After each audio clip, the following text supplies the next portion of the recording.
and thank you to the organizers for calling me here. You see, why I'm here? I'm here because of your organization, which is promoting indigenous entrepreneurs, right? By this franchising business, you are giving opportunity to startup entrepreneurs and young entrepreneurs to have the chance and opportunity to select business and make their career, right? That's my reason of coming here. I think, let me check. Do everybody understand Hindi? Right? It's okay if I speak in Hindi? Because why I started in English is just to tell you that I know English. No, but you see, हाँ जी, हाँ वो तो चलेगा. Reason ये है कि जब मेरे को कोई दिल से बात करनी है तो मैं किसी दूसरी भाषा में उतनी अच्छी व्यक्त नहीं कर सकता. तो if I have to tell you something heart to heart, so I have to talk in my language which I know better, जिसमें थोड़ा, तो इसलिए can I take the liberty of right. So देखिए, जो हमारे देश की परिस्थिति है, मैं थोड़ा सा इसको कैटेगराइज करके मैं चाहूँगा कि जो यंग लोग बैठे हैं यहाँ पे, जो थोड़ा अब देश के आगे भविष्य को लेके जाएंगे, अपना भी बनाएंगे, तो हमारे देश का जो एक सिस्टम था, आप सबको मालूम होगा कि कोलंबस, वास्को डी गामा वगैरह उन दिनों में जहाज़ों में निकले. किसको ढूंढने निकले थे? आई थिंक भारत को ढूंढने निकले थे. और किसी कारण से निकले थे, क्योंकि भारत की इतनी प्रतिष्ठा थी विश्व में कि हम लोग सोने की चिड़िया कहे जाते थे. और सोने की चिड़िया क्यों कहे जाते थे? कि हमारे देश में छोटे छोटे उद्योग बहुत समृद्ध थे. वो एंटरप्रेन्योरल शिप जो है, जिसकी बात आज हम अंग्रेज़ी में करते हैं, वो हमारी सदियों से हमारे खून में है, हमारी संस्कृति में, हमारी ट्रेडिशन में है. तो हमें आज किसी और से इसको सीखने की ज़रूरत नहीं है. अगर हम अपनी ही चीज़ों को थोड़ा सा पीछे जाके स्टडी करें तो हमारे पास सब कुछ है. हुआ क्या कि 1850 से पहले वी वर हैविंग एवरीथिंग और दुनिया हमें ढूंढ रही थी. उसके बाद कुछ मुग़लों का राज हुआ, फिर कॉलोनियल रेजीम आ गया, तो उन्होंने अपने सिस्टम्स इनकॉर्पोरेट किए जिसमें कंट्रोल्स सिस्टम आए, क्योंकि they wanted to control our business, they wanted to control our nation. तो उसमें ये जितने भी अभी तक अंग्रेज़ों के चलाए हुए सिस्टम चल रहे थे, controls and taxes and all sort of things, उससे हमारे देश की जो इकोनॉमिक सिस्टम था वो डिफरेंट हो गया. देश की आज़ादी के बाद कुछ हमारे देश पे कम्युनिस्टिक पैटर्न ऑफ इकोनॉमी का कंट्रोल रहा, PSUs रहे, कुछ काफ़ी उस समय भी वही कंट्रोल रिजीम रहा. तो उन दिनों में एंटरप्रेन्योर को और बिजनेसमैन को बड़ी शक की निगाह से देखा जाने लगा. बड़े कि भी ये शायद चोर हैं, ये शायद शोषण कर रहे हैं देश का, पब्लिक सेक्टर एंटरप्राइजेज होने चाहिए. उस समय की अगर पिक्चरें भी आप ध्यान करें, मुझे याद है एक पिक्चर देखी थी मैंने, वक्त, तो उसमें वो जो पैसे वाला था वो उसका भाई था और वो विलेन था, और जो हीरो था वो ड्राइवर था.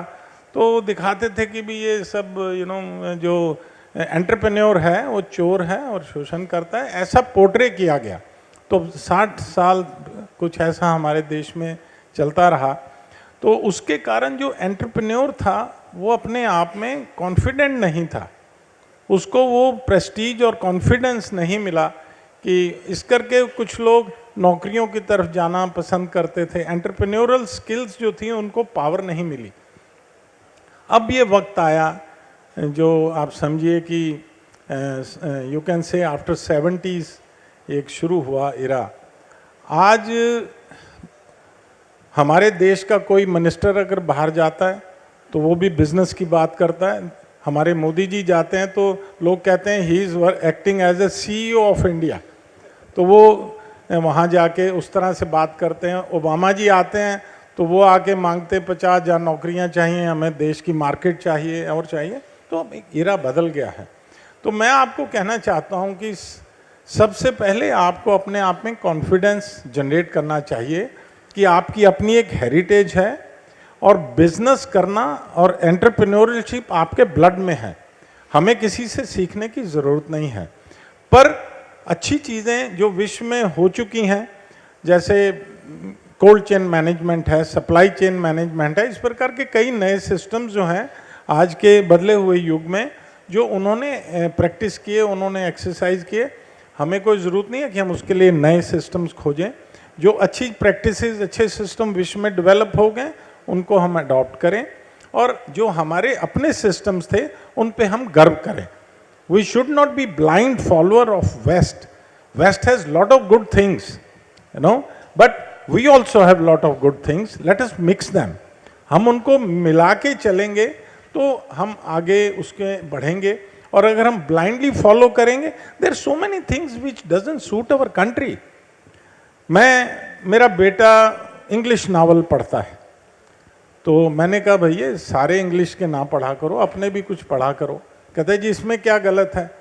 मैंने एक बार पढ़ा तो हर 15 मिनट के बाद वो हीरो हीरोइन किस करते थे।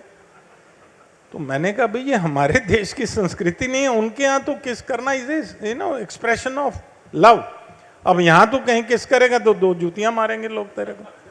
तो we have to take their good systems, we should not take everything from them and incorporate with our systems and then make a good mix of it. तो मैं थोड़ा सा, जैसे इन्होंने कहा, मैं अपनी बता देता हूँ। I was born in a freedom fighters family. 40s में मेरे फैमिली में बहुत बड़ा बिजनेस था। In those old good days, my grandfather was owning a Cadillac, right? फिर स्वदेशी मूवमेंट शुरू हुई, jumped into freedom fight, तो उन्होंने उस सबका जला जलू दिया। जब देश आज़ाद हुआ तो my grandfather was moving on a rickshaw, right. फिर हमें फादर आए, हम लोगों ने मेहनत की, we created our fortune. My father was a lawyer and he got me, मेरे को भी उन्होंने LLB करा दी कि भी आप, मैं कर रहा हूँ आप भी प्रैक्टिस करो। तो मैंने प्रैक्टिस शुरू की। मुझे उसमें कुछ एडवेंचर नहीं लगा, तो कुछ एंटरप्रेन्योरल स्किल थी फैमिली की, तो I wanted to do business. तो बिजनेस के लिए पैसा चाहिए, तो प्रोफेशनल्स के पास एसेट्स होती हैं पर लिक्विड मनी कम होती है। तो माय फादर सेड भाई आई वांट यू कि तुम प्रैक्टिस करो। मैं कहा जी नहीं, मैं बिजनेस करना चाहता हूँ।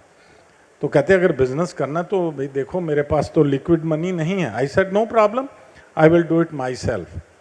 तो मोटरसाइकिल था कॉलेज डेज में, तो मैंने अपना 3300 रुपये में मोटरसाइकिल बेचा। तो तब ये टेलीविज़न का नया नया काम शुरू हुआ था, तो मैंने अप्रोच किया। वो बोले जी 5000 रुपया सिक्योरिटी देनी पड़ेगी। तो मेरे पास तो 3300 के 300 खर्च हो गए थे, 3000 थे। मैंने अप्रोच माई मदर, मैंने कहा मम्मी मेरे को बिजनेस करना है। कहते बेटा ये बड़ा टफ काम है, इसके लिए तो बड़े पैसे चाहिए। मैं कहा नहीं problem, I will do it. And my father challenge me कि okay, I said I don't need your money, I don't, क्योंकि उन्होंने मुझे दिए नहीं पैसे। वो कहते I don't want to sell my capital assets and you know, I said no problem, I will do it without it. तो mother से हमने 2000 रुपये लिए, 5000 की हमने जाके वेस्टर्न टीवी की एजेंसी ले ली। अब पैसा काम चलाने के लिए चाहिए था, तो आई अप्रोच द बैंक, भाई आई वांट लोन। कहते जी लोन के लिए बैलेंस शीट चाहिए, कुछ सिस्टम चाहिए और चाहिए, ऐसे कैसे हो सकता है। तो मैं कहा जी मेरे पास तो कुछ है नहीं। Actually my father was the lawyer and he is advisor to around 12 banks. So he called my father, he said, sir, why your son is looking for finance? Because as a professional he had good image and you know, he said no problem, he has challenged me that he will start his business of his own. And I said okay, you go and do it. He said I can lend him 25,000 rupees, that's my discretion, but I need your guarantee. आपकी guarantee हो तो मैं दे दूंगा 25,000। वो बोले ठीक है मेरी गारंटी डलवा लेना, बट डोंट टेल हिम कि मैंने गारंटी दी है, ask him to bring a guarantor. तो मुझे याद है एक सेठी करके मेरा दोस्त था, तो उन्होंने मेरी बैलेंस शीट बना के तो मेरे दोस्त की गारंटी लेके मुझे 25,000 दे दिया और 6 महीने में 25,000 ख़त्म हो गया, बिकॉज समझ थी नहीं इतनी। I lost that. Then I again went to them, क्योंकि वो फादर की बैकिंग थी, which I was not knowing that I am having the backing of my father and that's why he is. मैंने father का देखा जी आपने नहीं दिए पैसे, मैंने बैंक से लोन ले लिया। उन्होंने मुझे फिर एक और 25 का नई कंपनी बना के और दिया। By that time I was able to understand the business, तो देन आई केप्ट ऑन। उसके बाद जैसे ब्रांड की बात है, तो मैं जब यहाँ पे बिजनेस किया तो I found, then I started some scrap business, I spread over my business in America and all those places.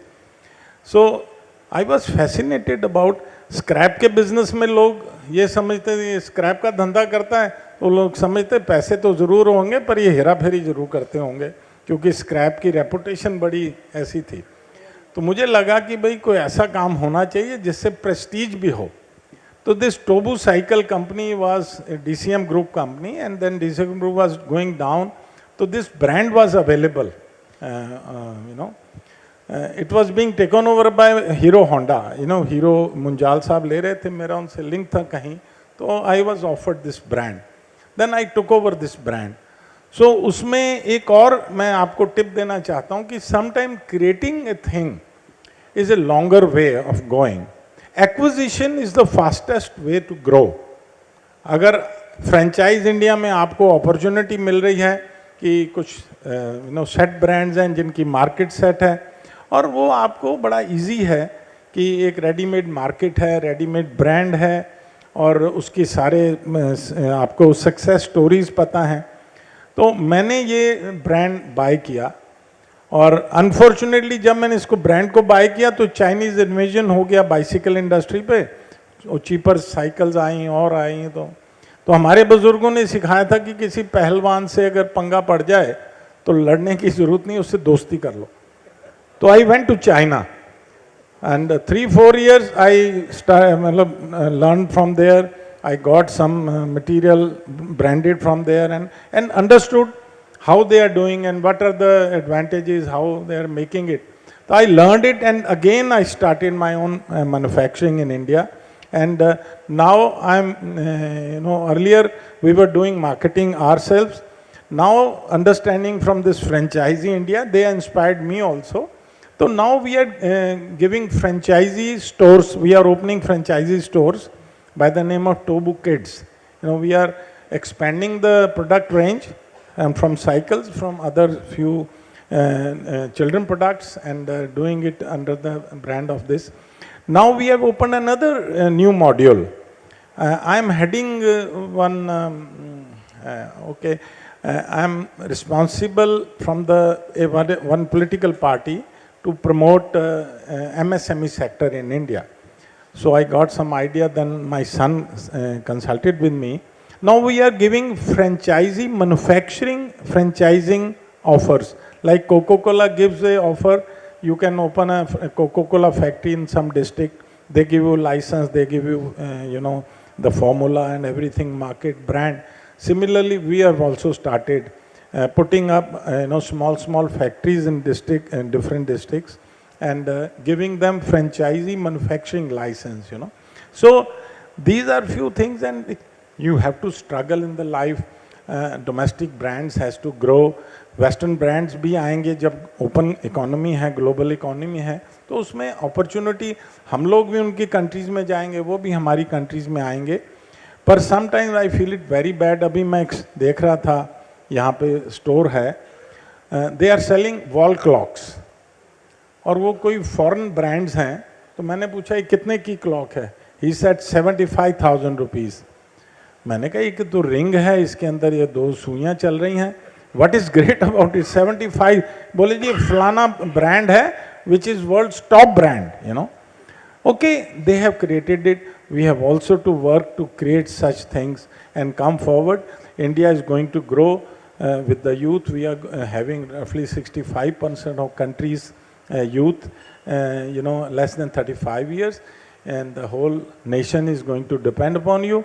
You have Mr. Modi now, who is a pro industry and pro youth, and opportunities are going to grow. Hiccups are going to remove. मैं भी मोदी जी के साथ New York में था, तो he said पहली regime में दे use to think कि हर रोज नया कानून बनाया जाए, किसी तरह से कानून नए बने, और कहते मेरी गवर्नमेंट जो है वो इसमें बिलीव करती है कि रोज एक कानून ख़त्म किया जाए. तो वो जो रिजीम थे, कंट्रोल्स के सिस्टम थे, they are going to remove. आप सिर्फ इतना करें, स्टडी करें कि क्या क्या अपॉर्चुनिटीज़ अवेलेबल हैं, गवर्नमेंट की क्या स्कीम्स अवेलेबल हैं. और मैं तो इतनी मेरे पास स्टडी है कि अगर आप उस सिस्टम को स्टडी करके उसमें चले जाएं तो आपको लोन से लेके हर चीज़ अवेलेबल है. ओनली थिंग है कि हम लोगों को कई बार पता नहीं है कि क्या क्या अपॉर्चुनिटीज़ अवेलेबल हैं. Franchise India, they are doing great job and they are offering those opportunities, and if you study, you get all the facility from the government. Regime is changing. Wish you all the best, and thank you for organizing such a beautiful thing. Right. Thank you. Bye bye.